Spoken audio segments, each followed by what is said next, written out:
Good afternoon, everyone. My name's Acting Assistant Commissioner Mick Freeland from Crime Command. I'm here to report to you and the community of Victoria and the general public of Australia the result of the Mongols Targeted National Day of Activity that was held yesterday by law enforcement agencies right across the country.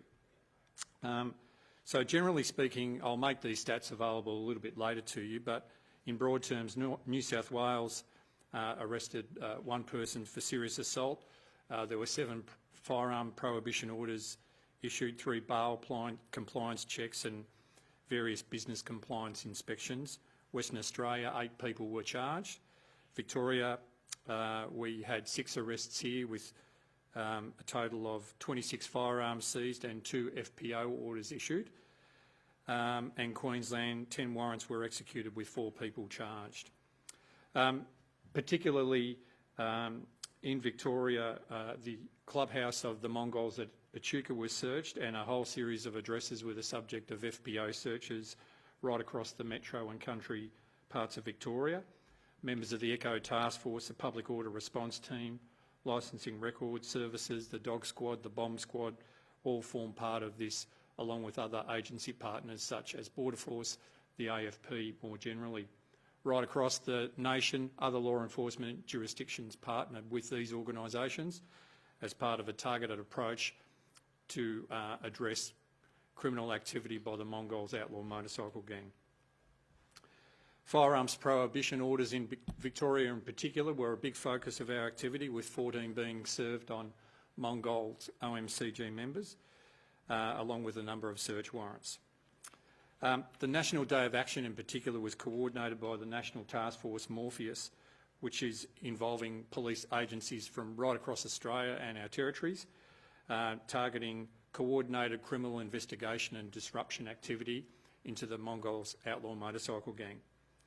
More generally, this is about demonstrating to these outlaw motorcycle gangs, who are criminal organisations, that they will not escape the gaze of not only Victoria Police but other law enforcement agencies, and they will be the subject of collective action and investigative activity over a sustained period.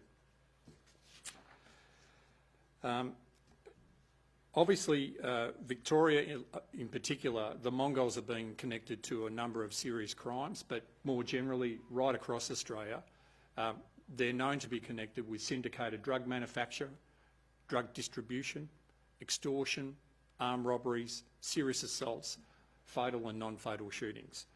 And outlaw motorcycle gangs, whilst we traditionally know them, whether they're the Mongols or anyone else, have been related to people on motorcycles.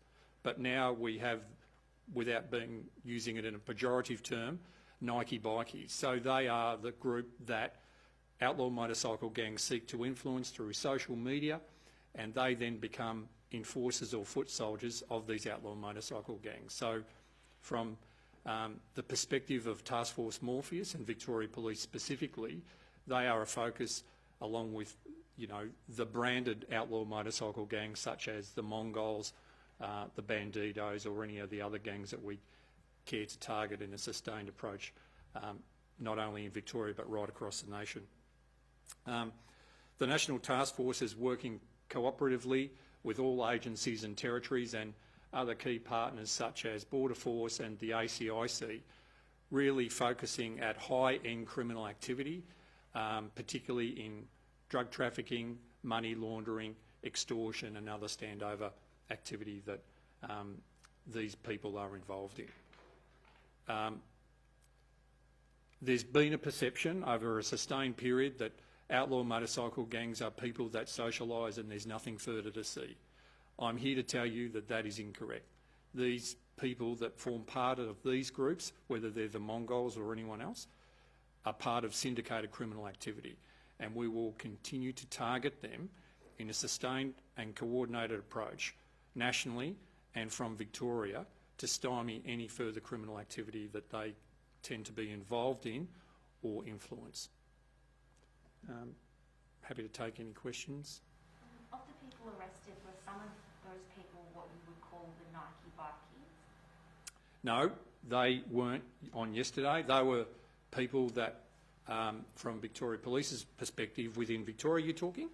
Yep. So the people arrested in Victoria were all people, adults that were connected to the Mongols Outlaw Motorcycle Gangs, whether that be through search warrants, firearm prevention orders, which are a really strong legislative tool that Victoria Police are increasingly using to target outlaw motorcycle gangs.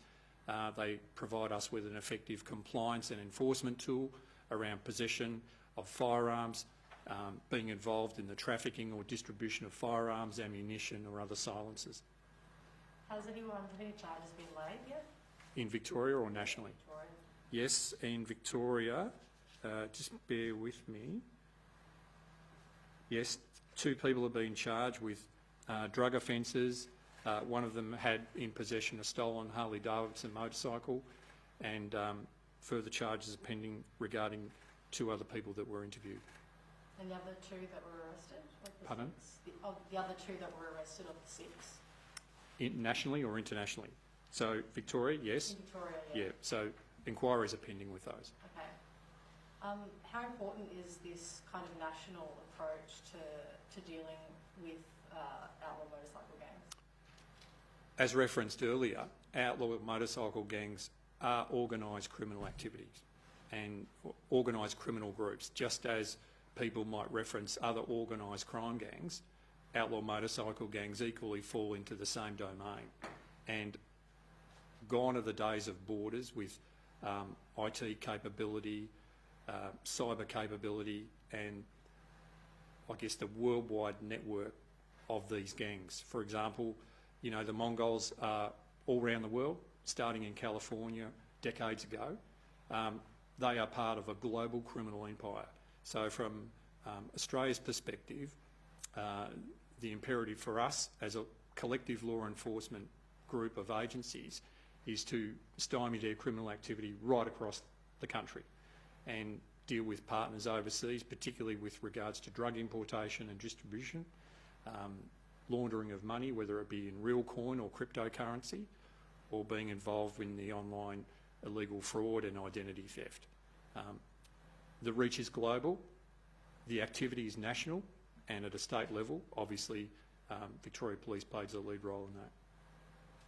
And at a state level, what kind of serious crimes have they been linked to recently? In Victoria, homicide, non-fatal shootings, extortion, drug trafficking, serious assault. So really right across the domain of serious and high-end offending. Organised crime plus, I guess, offences that really unnerve the community. Shootings that happen in public places, people are assaulted, they're involved in all of them, or all of those type of offences, I should say. So people who aren't involved with the Mongols are often caught up? Pardon? People who aren't involved with the Mongols are often caught up in these sorts of crimes? Well, they're at risk when these criminal behaviours play out in a public place, and non-fatal shootings, by their general definition, are either circumstances where people will drive past from a public place and fire a gun indiscriminately, people that are shot in a public place, usually, generally speaking, fortunately, outside the gaze and reach of the general community, but the proliferation of firearms is of great concern to us, and the accessibility, the ability to distribute these firearms really pose really serious threats to the community, and is a great focus of our investigative effort and activity vis-a-vis firearm prevention orders, which are becoming more and more frequently used, particularly with regards to outlaw motorcycle gangs. And of the people arrested in Victoria yesterday, did any of them resist arrest? No, they didn't. Have you noticed a trend in terms of the level of activity of these gangs during the pandemic? Has there been a change? No change specifically.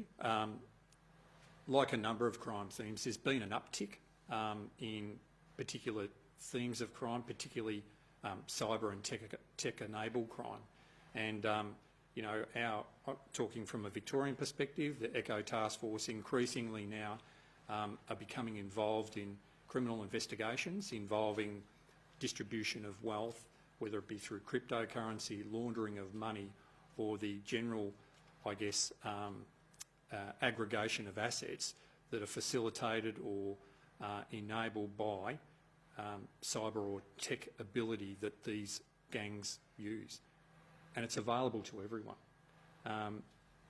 Going back to my early term around the Nike bikies, they're more tax savvy than anyone in the community now.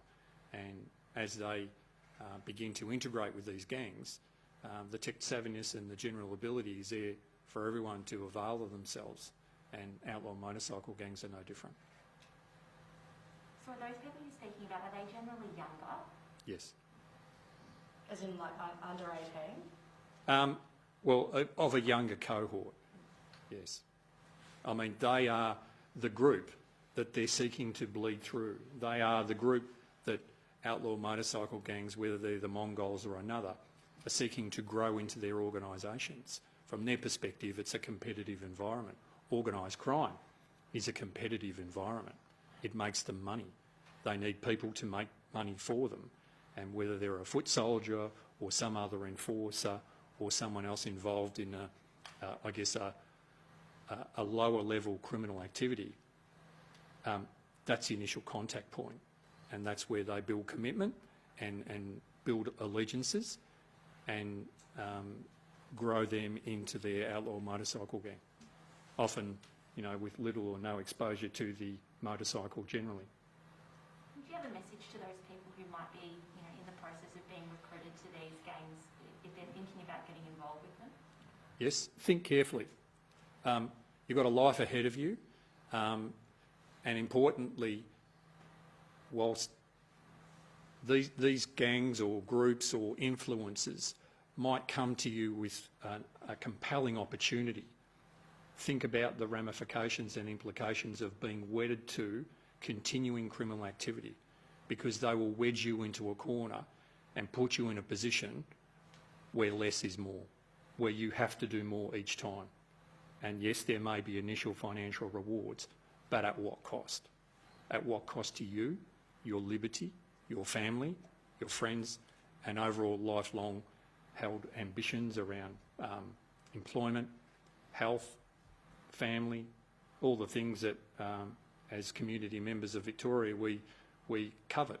And an early incursion into that crime environment often builds a lifelong commitment that you can't get out of as easily as you think.